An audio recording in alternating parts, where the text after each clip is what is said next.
Je vous propose de démarrer. Bonjour à toutes et à tous. Bienvenue pour cette conférence. La ressource capitale, l'humain, la ressource capitale à préserver en priorité. Point d'exclamation. Je l'ai bien noté. Pour aborder ce sujet, nous avons 3 expertes aujourd'hui. Cathy Rouy, au centre, qui est spécialiste de l'innovation à impact social, aujourd'hui responsable d'innovation sociale assurance chez Malakoff Humanis, et plus spécifiquement, elle nous en dira plus, responsable de la stratégie de service dans le domaine des fragilités sociales. Mathilde Leray, à droite, chef de projet développement durable bien-être au travail au sein de l'association IMS Luxembourg. IMS, c'est Inspiring More Sustainability, le réseau leader des entreprises luxembourgeoises en matière de RSE. Et puis, dernière intervenante, Lilia Retcheniak, cofondatrice et CEO d'Ipipin, structure consacrée à l'inclusion des personnes neuroatypiques en entreprise. On a hâte d'en savoir plus. Donc aujourd'hui, un sujet ô combien d'actualité, toujours d'actualité d'ailleurs, l'humain, la ressource capitale à préserver en priorité. L'humain ou le capital humain, je prenais quelques notes avant la conférence théorisée par un célèbre prix Nobel d'économie, Gary Becker, qui parlait des 3 savoirs, les savoirs, les connaissances, le savoir-faire, les compétences et les soft skills, le savoir-être, autant d'éléments que nous allons aborder. Et il indiquait, et c'est une évidence, que l'humain est le capital le plus précieux. On m'a donné avant la conférence un chiffre. L'OCDE estimait il y a à peine 10 ans, en 2012, que d'ici à 2060, le capital humain serait l'un des moteurs principaux pour assurer la croissance à long terme de l'activité économique. Et on voit bien que l'humain et l'économie se rejoignent. Donc c'est une vision à la fois humaniste et économique. Alors comment le protéger? Comment le développer, ce capital humain? Quels sont les éléments permettant de le mesurer? Comment le stimuler? Comment stimuler les entreprises? Comment les aider à développer ce capital humain, à le protéger? Quelle est la contribution de la santé, de l'éducation, de la formation, de la diversité au niveau de la performance globale de l'entreprise? N'est-ce pas, à contrario, une vision idéaliste de penser que chacun d'entre nous veut développer son propre capital humain?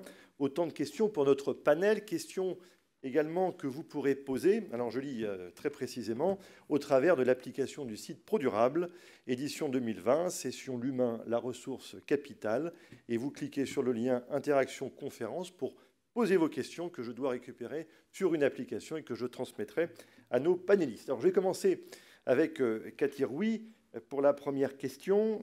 Préserver l'humain en entreprise est donc un enjeu majeur aujourd'hui, c'est une évidence, et j'imagine au cœur des préoccupations des services de Malakoff Humanis et de vos responsabilités. Qu'en est-il? Bonjour à toutes et à tous déjà, pour commencer. Oui, en effet, c'est au cœur de notre sujet. Malakoff Humanis, pour ceux qui ne le sauraient pas, nous sommes leaders de la protection sociale, groupe de protection sociale. On a déjà un terme qui n'est pas neutre, la protection, dans des métiers de la santé, de la prévoyance et de la retraite. On a 10 millions d'assurés aujourd'hui. Donc un volume important qui nous permet d'avoir envie d'agir et de prendre une place dans cette question de la protection du capital humain. Je le disais, on est dans nos métiers cœur assureurs, mais en fait, on a eu envie très, très tôt d'aller, alors je ne sais pas si c'est très tôt, en tout cas, on l'a fait de manière un peu en pionnier, d'aller sur des dimensions plus larges que le simple fait d'assurer, entre guillemets.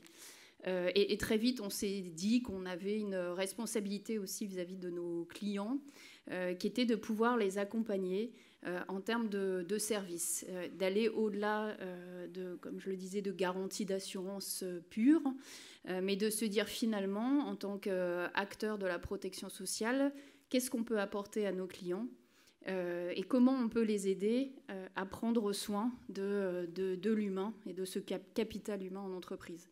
Alors on a un moment appelé ça entreprise territoire de santé, et puis maintenant on parle et on l'assume et on y voit tout le positif. On parle de diagnostic et protection du capital humain pour décrire ce qu'on propose à nos entreprises clientes. Il y a quoi derrière comme vision? Chez nous, en tout cas, il y a la vision suivante, c'est qu'une entreprise qui agit sur la protection du capital humain et donc sur sa performance sociale est plus performante au plan global et notamment économiquement parlant. Donc ça, c'est vraiment ce qui est à la base de notre action et qu'on cherche absolument à démontrer. On y reviendra notamment aussi sur des questions d'indicateurs et d'évaluation. Alors peut-être juste pourquoi cette conviction, en fait, pour nous, l'humain en entreprise, c'est l'humain dans un lieu de vie. Et l'humain, il vient avec ce qu'il est, avec ses problématiques personnelles qui viennent trouver leur place dans un environnement professionnel. Il est parfois lui-même heurté ou bousculé ou fragilisé par l'environnement professionnel dans des tendances et des changements sociaux et sociétaux assez profonds. Enfin, on en parle et évidemment on le prend en compte quand on parle de capital humain en entreprise, les changements des métiers, l'intelligence artificielle, la digitalisation, des choses qui font que le quotidien change, mais que l'humain peut y être plus ou moins préparé et y être adapté. Donc ça, c'est des éléments évidemment qu'il faut regarder. La deuxième chose qu'on regarde, et ça, on a envie d'enfoncer le clou, j'ai envie de dire, c'est la question des fragilités.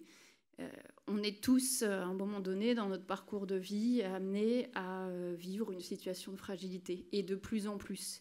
La société évolue, on a l'allongement de la durée de vie professionnelle, mais on a aussi des problématiques de dépendance, des changements de la place des générations, qui fait que, par exemple, on peut se retrouver avec aujourd'hui un salarié sur 5 en entreprise qui est dans une situation d'aidant.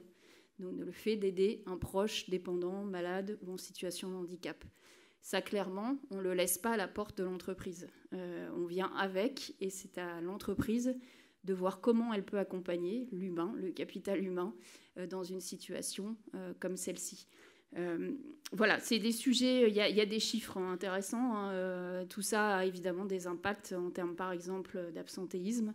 Dans la dernière étude qu'on a publiée en 2019, on pouvait y lire que 44% des salariés s'étaient vus remettre un arrêt maladie dans les 12 mois qui précédaient l'étude. Donc il y a des sujets qui impactent directement l'entreprise. Et donc protéger son capital humain, ça passe aussi par ces dimensions de qu'est-ce que je fais pour que l'absentéisme soit moins fort, comment je regarde la santé et la qualité de vie au travail chez moi, dans mon entreprise, et puis comment je comprends ces fragilités et ces situations personnelles qui peuvent avoir un impact dans la vie professionnelle. Donc c'est ça. Merci. Pour nous. Merci Cathy. Mathilde, un petit mot en 2 minutes sur IMS Luxembourg. Et puis ensuite, j'aurai une question à vous poser sur l'infobésité. Tout à fait. Alors, IMS Luxembourg, c'est une association sans but lucratif reconnue d'utilité publique. On est un réseau d'entreprises au Luxembourg. Comme l'a dit Xavier, le réseau leader des entreprises engagées en matière de responsabilité sociétale au Luxembourg.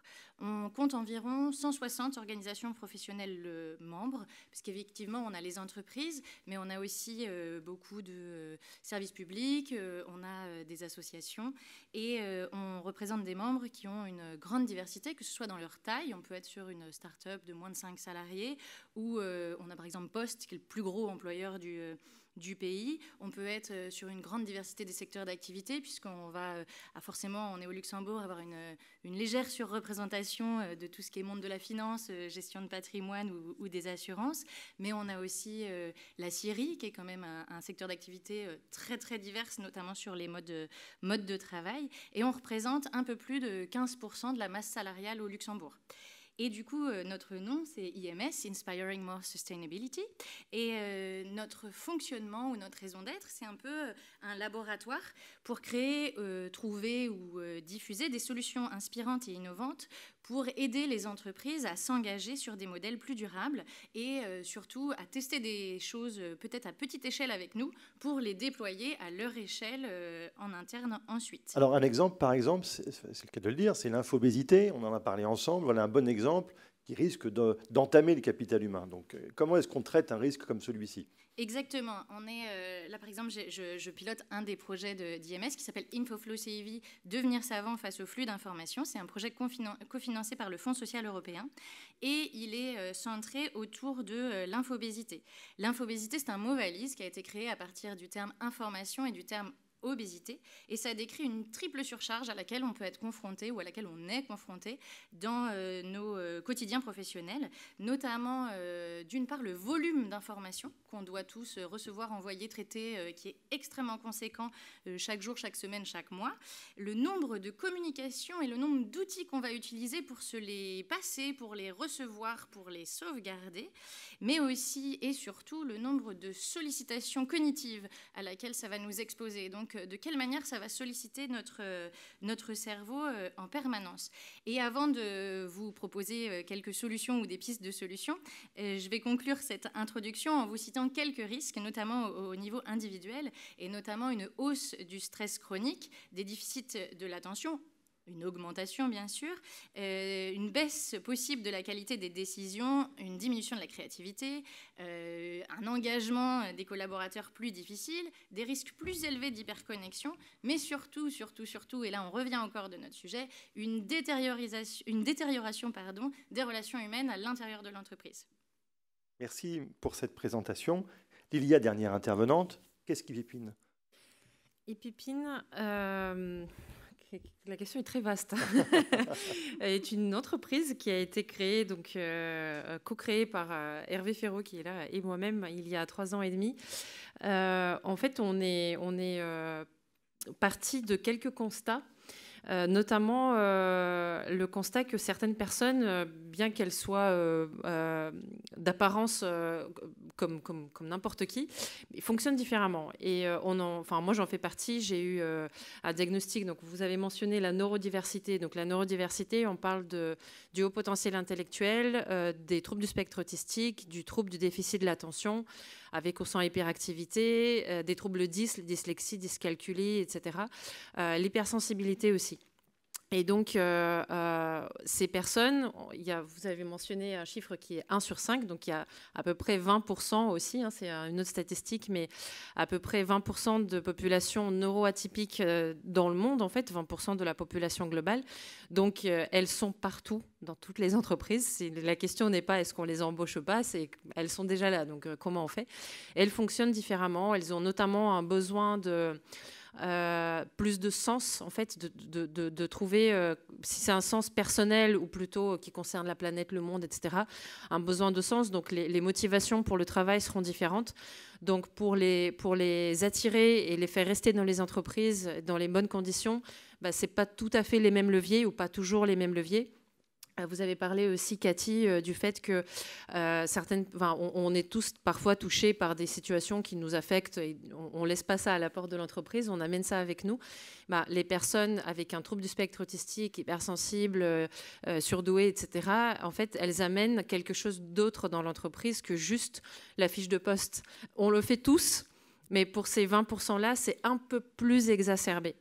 Et du coup, Ipipine, pour répondre à votre question concrètement, c'est une entreprise qui se concentre sur comment est-ce qu'on fait pour faire connaître ça, parce que c'est mal connu, même si ça concerne 1 personne sur 5.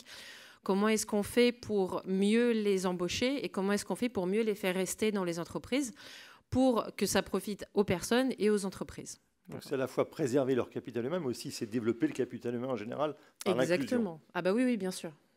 Merci pour cette présentation. Alors, on va revenir maintenant aux solutions pratiques après ce premier tour. Cathy, comment faire pour préserver l'humain en entreprise? En pratique, quelles sont vos méthodes? On a parlé du diagnostic tout à l'heure. J'imagine que vous allez illustrer. Quelles sont vos initiatives en la matière pour préserver le capital humain et justement traiter les fragilités?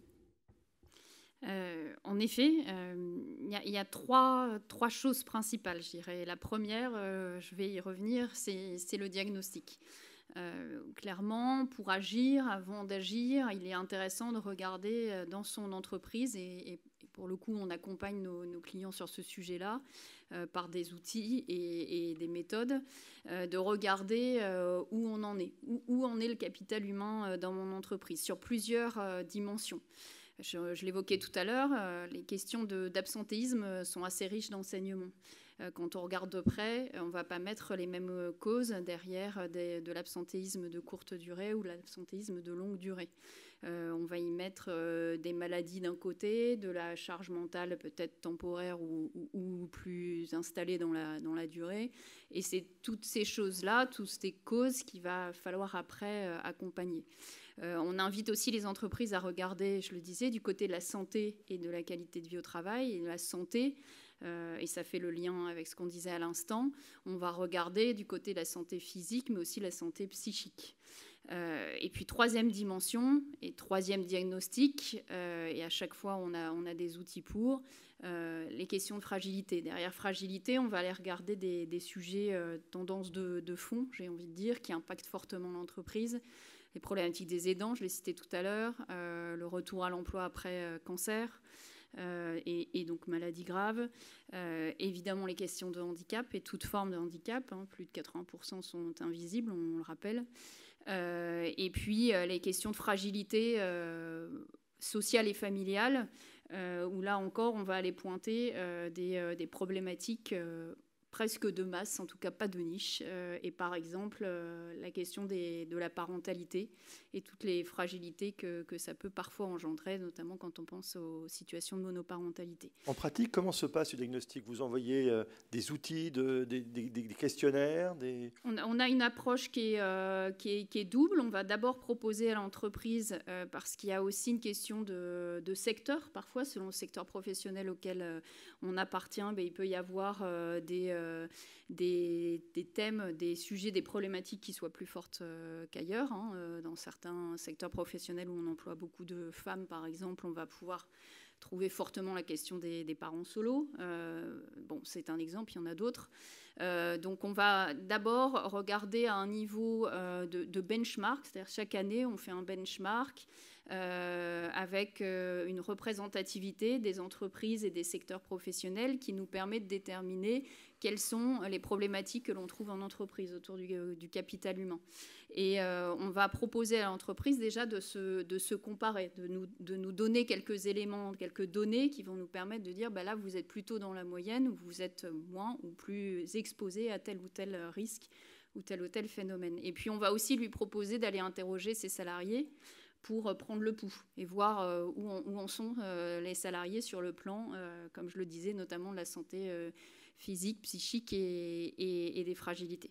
Donc ça, c'est le premier sujet, diagnostiquer, savoir où on en est. Le deuxième action concrète, c'est d'aller mobiliser l'ensemble des parties prenantes. Ce n'est pas un sujet facile, la protection et la préservation du capital humain. On est parfois à la rencontre de vie privée et vie professionnelle avec des sujets qui peuvent toucher l'intime. Et si tout le monde a une part à prendre, je crois qu'il n'y a pas grand monde qui y est vraiment préparé.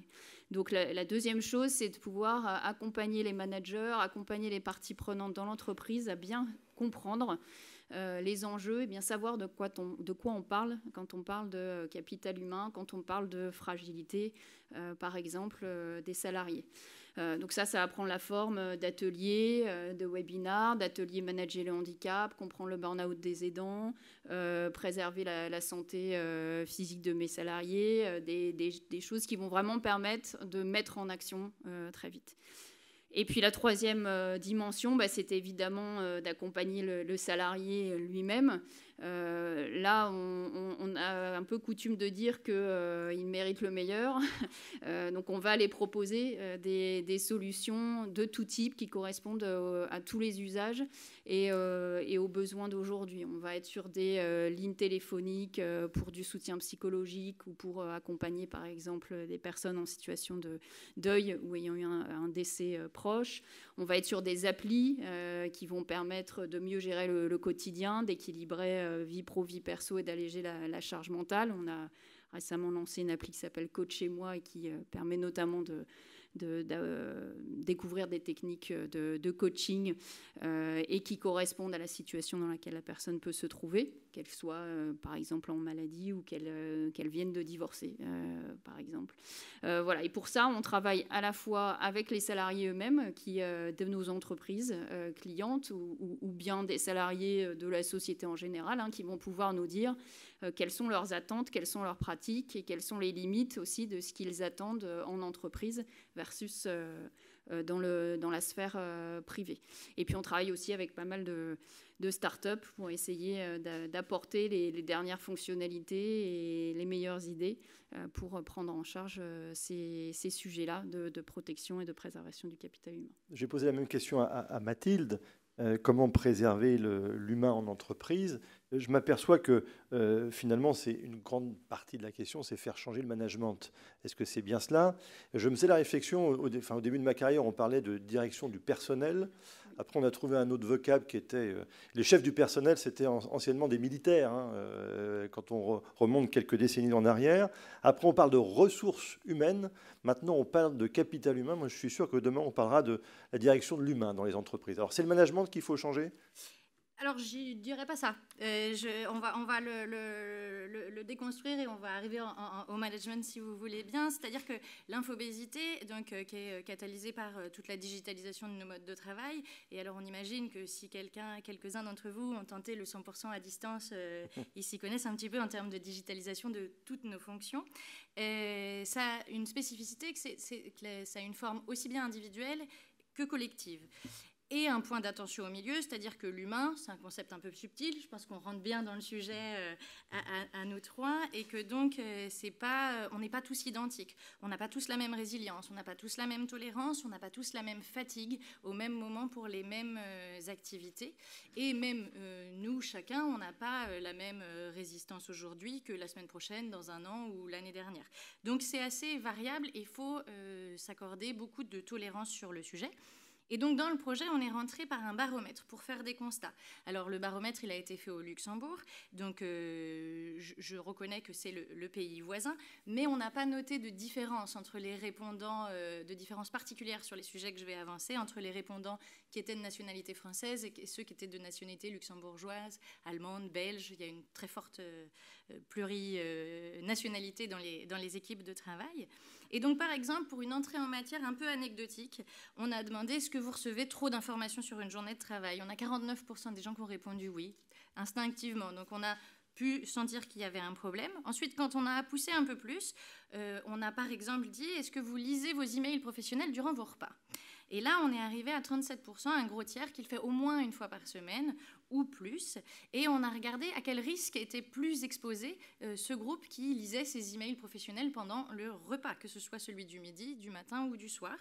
Et on augmentait les risques de stress de 31%. Et on diminuait les chances d'exprimer de la satisfaction sur les temps privés ou sur sa vie en général de 25 et 26%. Donc là, nous, on s'est dit quelle réponse individuelle on peut apporter à ce vécu individuel. Et c'est comme ça qu'on a testé une formation de blended learning, donc à moitié à distance et à moitié en présentiel. On a eu beaucoup de chance sur le timing puisqu'on a proposé cette formation-là de surexposition aux outils digitaux en février. Et donc, on a eu de très très bons retours en mars quand tous les gens qui avaient participé à la formation nous ont dit merci beaucoup, on rediffuse auprès de nos collègues. Et l'objectif de la formation, c'était comment on se fatigue moins dans nos tâches au quotidien, comment est-ce qu'on récupère mieux, et notamment comment est-ce qu'on permet à notre cerveau de récupérer mieux, et comment on appréhende nos limites de la mémoire de travail. Donc là, c'est ce qu'on a un peu abordé en parlant de la charge mentale. C'est-à-dire comment est-ce qu'on peut se libérer cette charge mentale. Et on a aussi travaillé au niveau collectif, c'est-à-dire puisqu'il y a une réponse individuelle, je peux changer quelque chose dans mes habitudes, dans mon mode d'organisation pour me préserver. Je peux aussi changer avec l'équipe avec laquelle je travaille, puisque la communication, c'est beaucoup une forme d'habitude.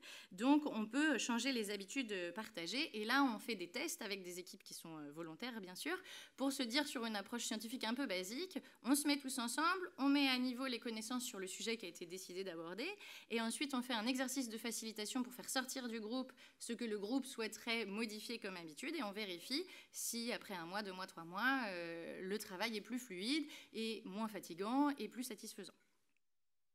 Merci. Donc ça veut dire quand même que le management, à un moment ou à un autre, doit intégrer l'évolution de la pratique de son management. Le management peut le permettre. C'est-à-dire qu'à partir du moment où le manager est conscient et a envie, où le top management, pareil, encourage le sujet et qu'il soit mis sur la table et où on trouve des solutions collectives, évidemment que ça va fonctionner beaucoup mieux. Mais c'est vraiment un rapport quand même des deux. Le management a un pas à faire, c'est certain, mais le collectif a son pas à faire aussi pour se mettre d'accord, en fait, pour prendre en compte les individualités, pour prendre en compte l'humain, pour gérer nos machines, puisqu'elles sont censées être pour faciliter notre travail, pas pour nous encombrer le cerveau, si je schématise. C'est parfaitement vrai.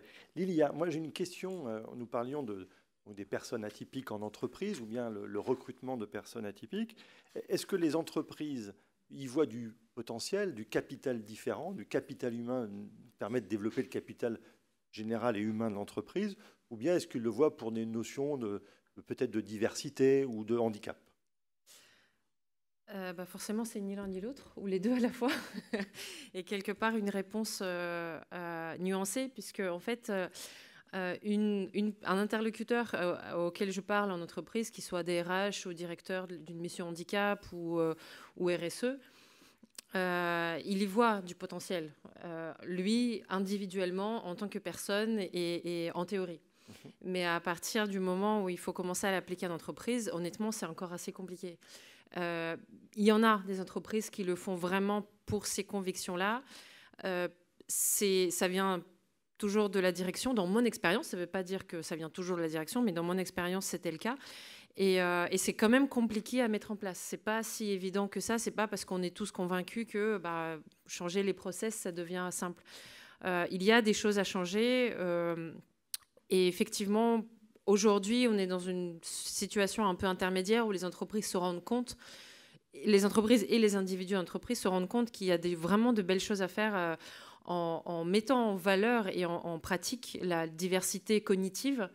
Mais c'est pas encore si évident que ça à mettre vraiment en pratique et en musique. J'imagine.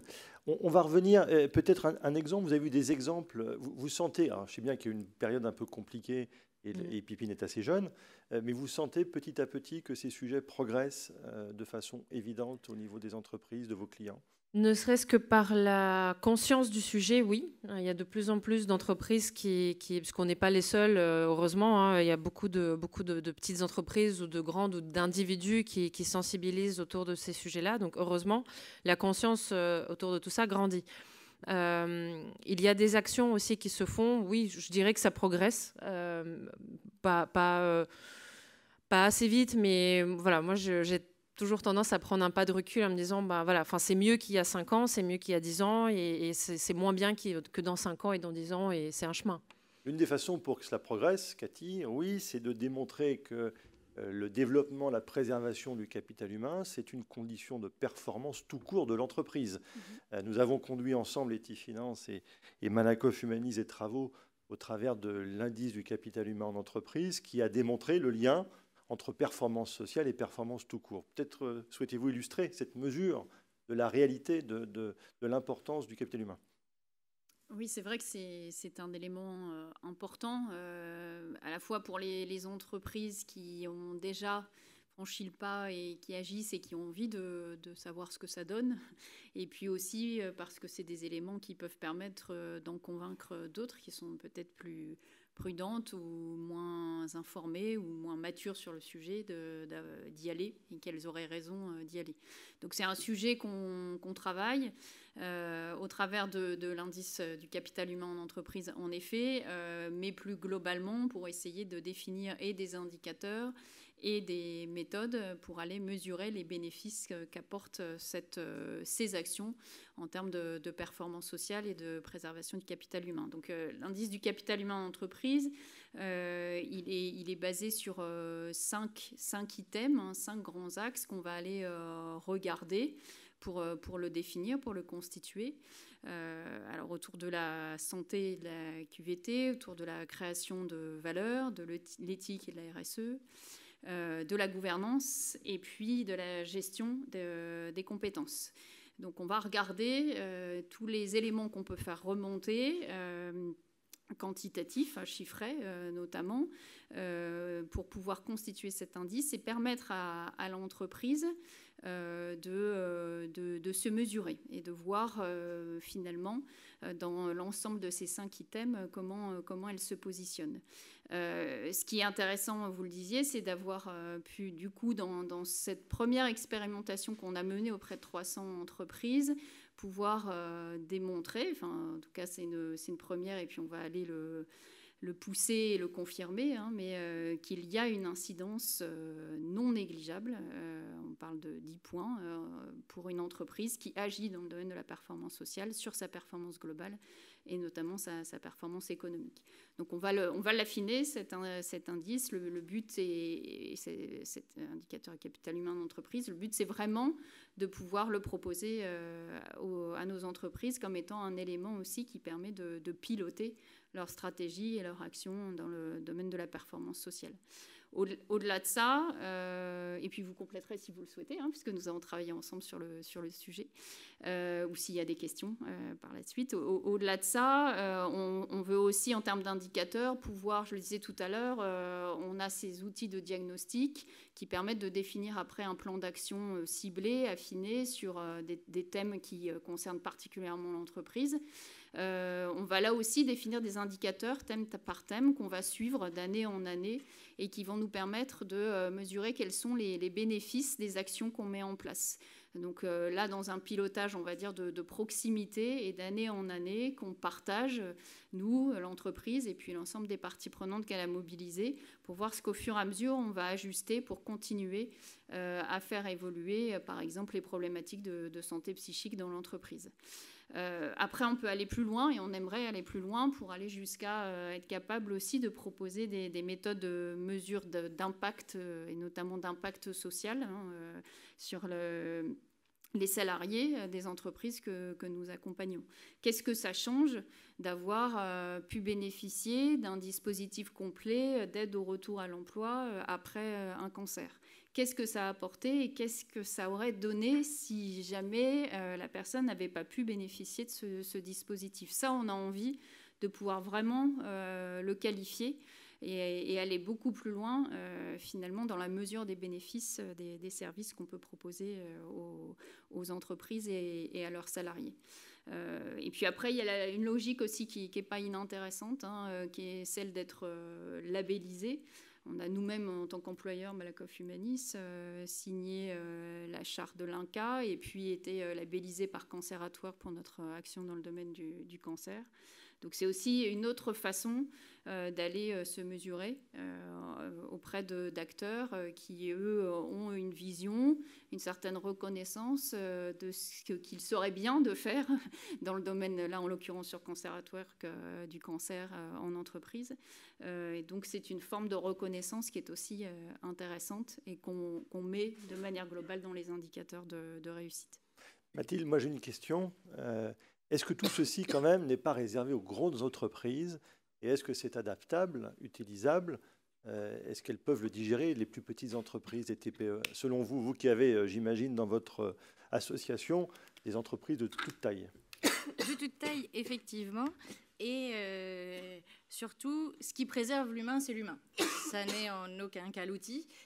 Alors peut-être que les entreprises ont une force de déploiement d'outils un petit peu plus en avance, mais en même temps, faire changer 1000 personnes d'un coup d'habitude, c'est peut-être aussi difficile que d'en faire changer 10 si on ne prend pas à pas. Donc en fait, ça dépend comment on fait. Par exemple, si on prend un sujet tout bête qui va être celui de l'email. Paramétrer sa boîte email, c'est à la portée de absolument tout le monde, que ce soit dans une grande entreprise, dans une toute petite ou qu'on travaille tout seul. Décider qu'à telle heure, on n'est pas joignable. Alors dans un grand groupe, c'est vrai que c'est plus facile puisque du coup, potentiellement, on a un autre membre de l'équipe qui peut prendre le relais et être joignable et permettre la disponibilité 24 heures sur 24, qui est parfois promise sur des multinationales, tous les fuseaux horaires, tous les clients, il n'y a pas de problème. mais on n'a pas dit qu'il n'y avait qu'une seule personne qui peut répondre 24 heures sur 24, donc on peut organiser des tours, et là c'est plus facile. Mais même quand on travaille sur une très petite équipe de moins de 5 personnes, il est tout à fait normalement envisageable de pouvoir ne pas lire ses emails ou ne pas décrocher son téléphone pendant 1 heure, et auquel cas avoir du temps pour se consacrer sur les tâches à valeur ajoutée. C'est-à-dire que la première marche, elle est vraiment accessible à tous. Après, effectivement, s'il s'agit de se faire accompagner par un groupe et de repenser toute sa formation en communication et tous ses modes de communication interne, c'est peut-être plus simple pour un très très gros groupe, encore que au moment de changer les habitudes, je pense que c'est assez difficile pour tout le monde. Et du coup, il faut commencer un peu par le début, déjà par l'envie, par le constat. Il faut déculpabiliser. Il y a beaucoup de faiblesses, de limites, de sensations, de débordements qui sont extrêmement naturelles. Et ensuite, une fois qu'on a saisi les enjeux, on peut se réorganiser à titre individuel, à titre collectif. On peut commencer par une équipe et déployer sur toute une entreprise. On peut commencer par le comité de direction et descendre les échelons petit à petit. Tout est entendable et tout fonctionnera à condition de décider de s'atteler à la tâche, en fait. Alors, avant de poser la question, Lilia, j'ai une question qui est arrivée sur l'application, c'est « ça marche ce truc ?» La réponse est « oui », car j'ai bien reçu la question qui a été posée au travers de la plateforme, donc n'hésitez pas à l'utiliser. Lilia, j'ai une question à vous poser d'actualité, forcément. Nous venons de vivre une période, et nous continuons de la vivre, une période assez troublée et assez nouvelle. Quels enseignements vous tirez de cette période en matière de capital humain en particulier qui alors, a peut-être touché votre entreprise, mais on a bien compris que vous étiez une structure de plus petite taille. Mais de façon générale, comment lisez-vous, comment interprétez-vous ce que nous vivons en ce moment au niveau du capital humain ? Alors, effectivement, ça concernera plus un constat général que... Enfin, bien sûr, ça concerne notre entreprise aussi. Mais on a commencé dès le début à essayer de se renseigner auprès des personnes avec qui on travaille et les populations neuroatypiques aussi, à voir comment est-ce qu'elles vivent le confinement, tout ce contexte actuel.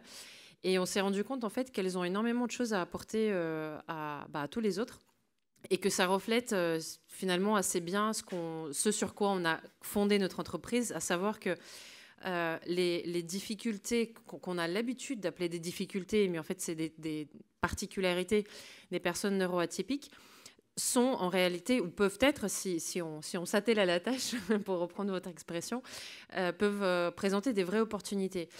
Par exemple, pour que ça soit plus clair, on dit des personnes avec des troubles du spectre autistique, elles ont du mal en communication. Mais si dans une entreprise ou dans une équipe, on organise la communication de telle façon à ce que la personne autiste soit confortable avec, finalement, tout le monde sera ravi parce que ça sera plus clair, plus transparent, plus efficace, plus rapide, etc.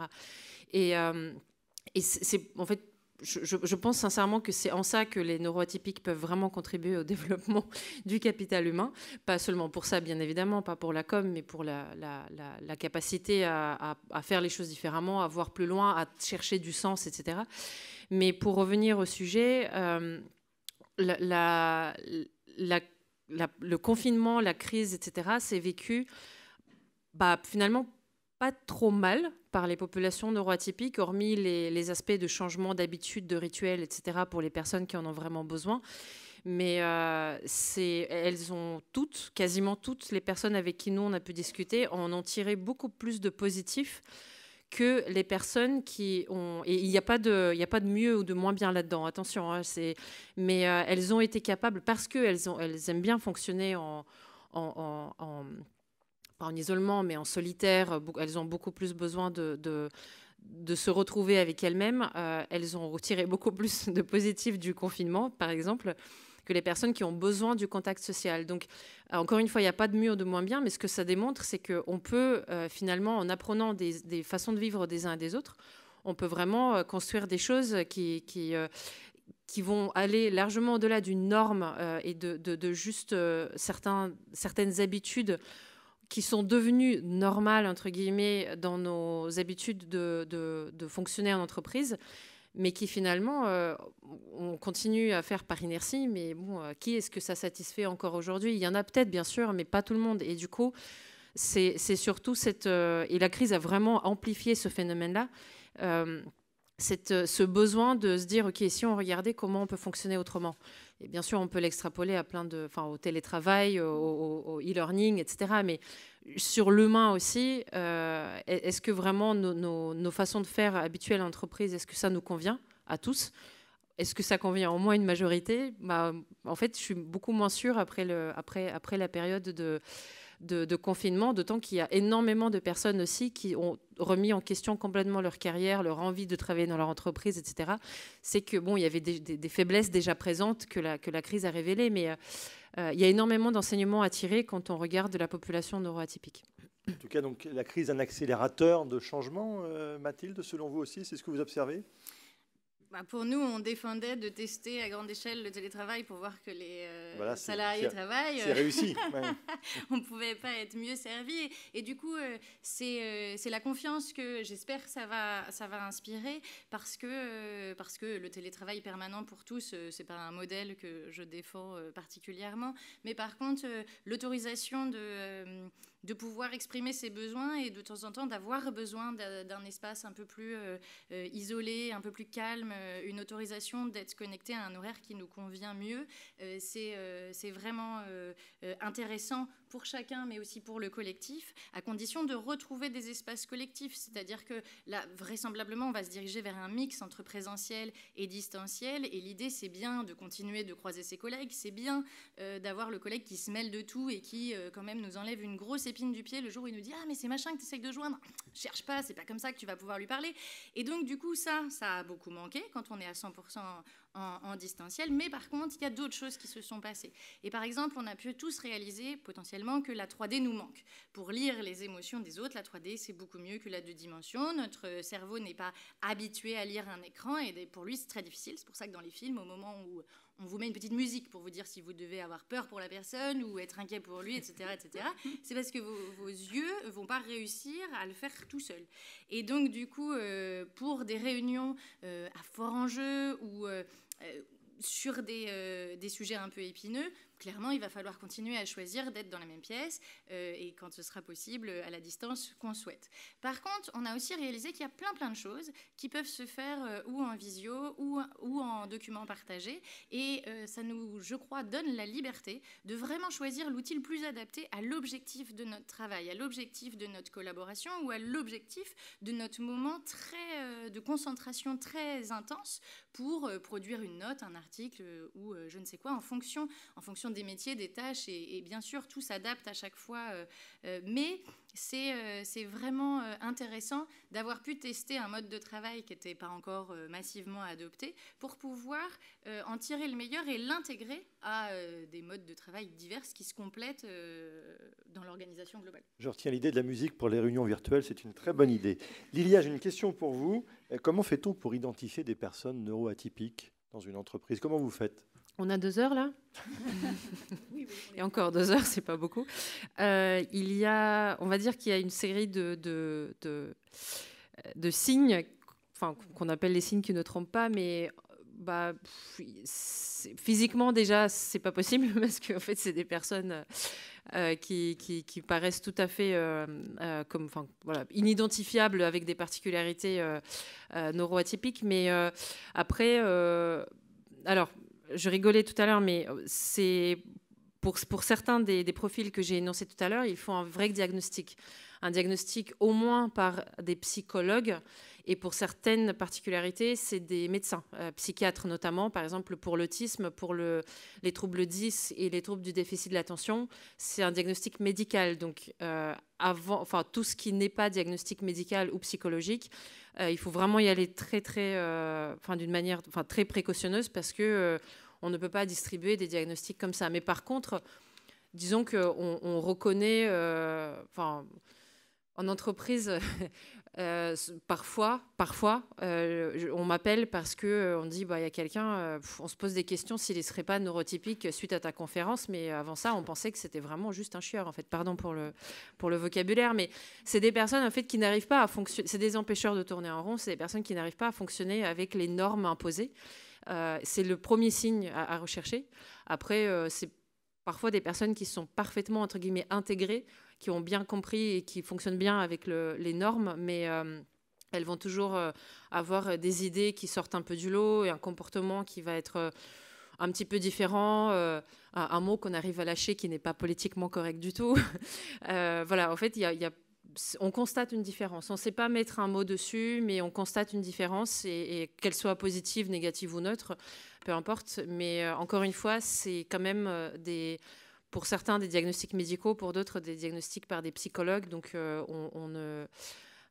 nous, par exemple, chez Bébine, on ne fait pas de diagnostic, mais on peut mettre la puce à l'oreille à quelqu'un en lui disant, voilà, peut-être tu pourrais explorer juste dans tel ou tel sens. Merci. Toute dernière question avant de clôturer pour Cathy Rouy. J'ai une question qui est finalement, quand on arrive à résoudre ou quand on est confronté dans une entreprise à une situation de fragilité sociale d'une personne en particulier, finalement, résoudre le problème, ça crée une dynamique positive dans l'entreprise. Est-ce que c'est ce que vous observez ? Résoudre le problème, oui, ça crée une dynamique positive dans l'entreprise. En revanche, le problème, avant d'être résolu, peut, lui, être générateur de tension. C'est aussi pour ça qu'on insiste à ce point pour former les parties prenantes, l'environnement professionnel, à savoir accepter, en fait, la différence. Parfois, c'est aussi ça le lot des entreprises inclusives, et c'est ce qu'il faut gagner. À savoir repérer aussi parfois, et puis à comprendre ce qui se passe. Mais quand on le traite, oui, je crois que déjà il y a une satisfaction de tous à avoir su collectivement aider. Et puis on est plus prêt pour la prochaine fois, quand ça arrivera, et peut-être à soi-même. On peut à un moment avoir regardé le collègue et puis après être concerné par la situation.